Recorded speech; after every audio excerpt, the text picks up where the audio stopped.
Good evening. You're watching the news on Croatian television. State prosecutors from the Corruption and Organized Crime Unit USKOK are looking into two complaints filed by two political parties against former Deputy Prime Minister Martina Dalic, who resigned on Monday. This, according to unofficial sources. Dalic stepped down after a news website published her private email exchanges with legal and financial experts during the drafting of the Agrokor law. The emails show an alleged conflict of interest. Interior Minister Davor Božinović says all of the evidence in the case is being examined. The entire investigation into the Agrokor case is being handled by the state prosecutor's office. The police are acting on orders from prosecutors. All of the relevant documents are being checked and analyzed. During today's cabinet session, Prime Minister Andrej Plenković said he accepted Martina Dalic's resignation because of the Agrokor restructuring process. He is sticking to his position that Dalic deserved credit for preventing the collapse of Agrokor, but says he regrets the mistakes that were made along the way. Right now, we really want to make a major effort, and I'm especially referring to the emergency managers and all of the stakeholders in this process, to reach a settlement by the deadline set by the law, July 10th, and ensure the future viability of the company and all the companies associated with it. The Prime Minister is now searching for someone to fill the post of Economy Minister in the wake of Dalic's departure. A name is expected to be announced next week. One name that keeps coming up over and over again is that of Tomislav Ćorić, the current Environment and Energy Minister. Here's how his colleagues responded when pressed by reporters. I understand the position he is in. I've been in a few similar situations myself. It's not easy. I think he's acting responsibly and holding up well in this situation. As the Prime Minister said, we need a few more days. Then we'll name a new minister. Minister Ćorić, my dear and good friend, is hardworking, smart, and capable. I think he's got what it takes for that position. There's a lot of conversations going on. Several names have been mentioned. We've analyzed who would be the best candidate. We'll have a name next week. I don't know, and I'd rather not comment.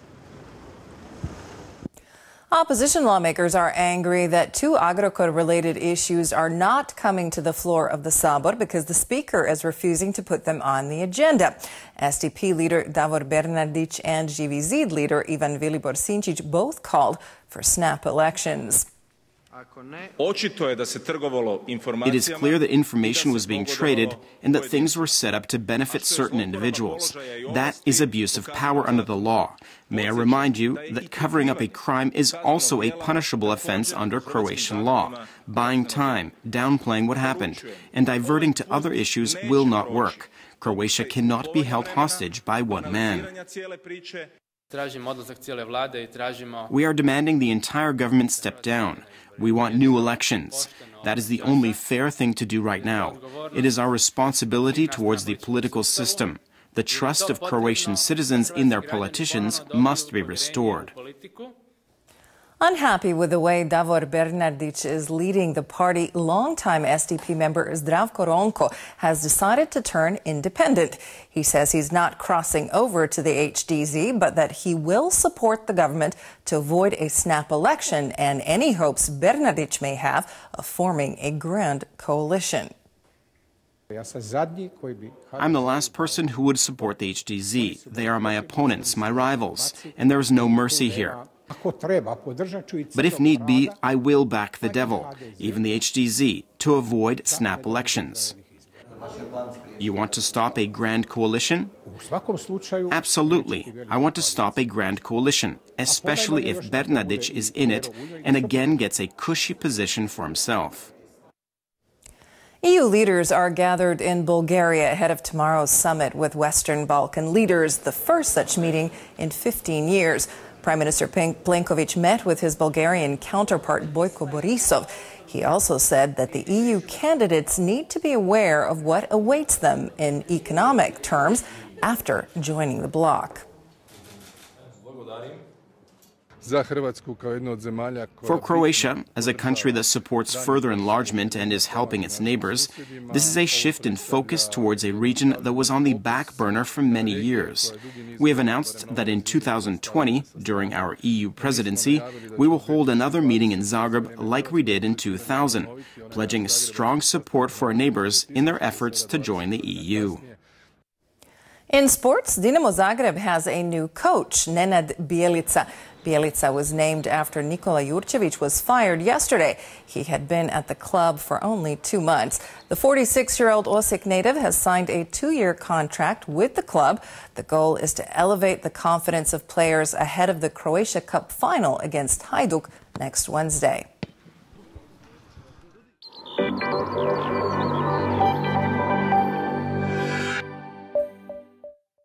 Tomorrow's forecast calls for partly sunny skies interrupted by the occasional local shower, particularly on the coast and areas adjacent to it.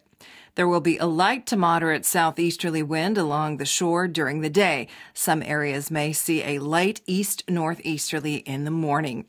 Morning temperatures will be brisk, 7 to 12 in the interior and 12 to 15 on the coast.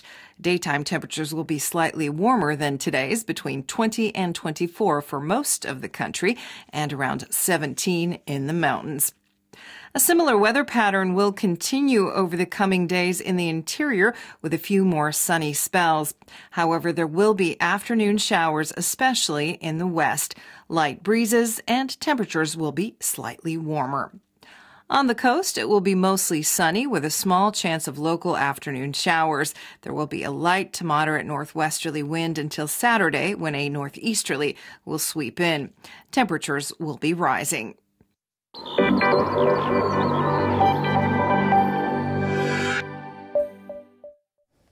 And that brings us to the end of the news. Thanks for joining us. We'll see you again tomorrow.